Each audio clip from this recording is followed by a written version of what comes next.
दिल्ली देश की राजधानी, जहां सियासत हर रोज करवट बदलती है, लेकिन इस बार मामला ना तो बिजली का है और ना ही पानी का, बल्कि फैसला लिया गया है उस नीति को लेकर जिससे सीधे सरकार की कमाई जुड़ी होती है, शराब नीति।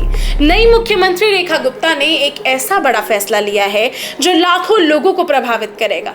मुद्दा ये है कि क्या ये फैसला जनता के हक में है या बस सत्ता के राजस्व की गणना। तो चलिए इस पूरी खबर को विस्तार से और सरल भाषा में समझते हैं। 27 जून को दिल्ली सरकार ने ऐलान किया कि मौजूदा शराब नीति को 2025 और 26 तक के लिए बढ़ा दिया जाए, यानी अब 1 जुलाई 2025 से 31 मार्च 2026 तक राजधानी में वही पुरानी नीति लागू रहेगी जो 2022 में लागू की गई थी। इसका मतलब ये हुआ कि अगले 1 साल तक शराब की दुकानें, थोक बिक्री और लाइसेंस की प्रक्रिया में कोई बड़ा बदलाव नहीं किया जाएगा।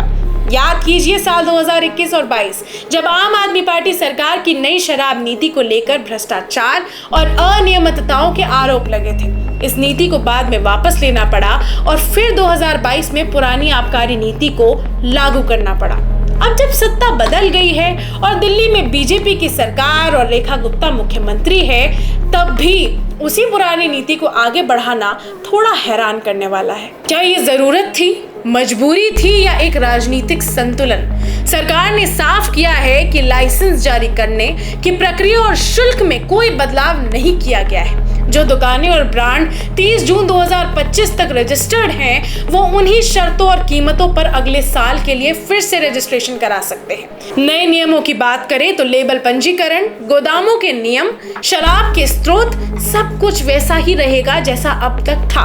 यानी इस फैसले से फिलहाल शराब कारोबारी और उपभोक्ता दोनों के लिए स्थिति जस की तस है। दिल्ली सरकार ने यह भी कहा है कि नई शराब नीति पर काम जारी है। मुख्यमंत्री रेखा गुप्ता ने 30 जून तक ड्राफ्ट तैयार करने का आदेश भी दिया है। इसका मकसद क्या बनाया गया है?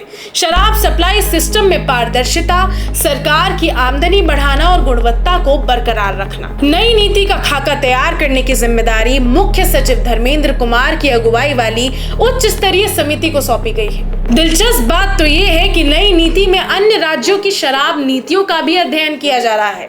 तो कुल मिलाकर दिल्ली सरकार ने मौजूदा शराब नीति को आगे बढ़ाकर एक स्थायी पूर्वक लेकिन साहसी कदम उठाया है। नई सरकार ने फिलहाल किसी बड़े बदलाव से दूरी बनाई है, शायद इसलिए कि नया ढांचा बनाने में वक्त और सोच दोनों चाहिए। लेकिन सवाल अब भी बरकरार है, क्या पुरानी शराब नीति को जारी रखना वाकई में सही फैसला है?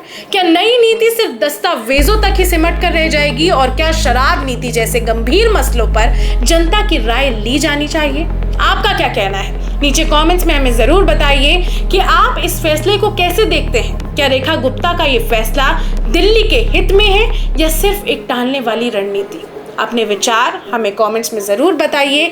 अगर आपको वीडियो जानकारी पूर्ण लगा हो तो हमारे चैनल को सब्सक्राइब करना ना भूलिए। इस वीडियो को ज़्यादा से ज़्यादा शेयर कीजिए और जुड़े रहिए हमारे साथ।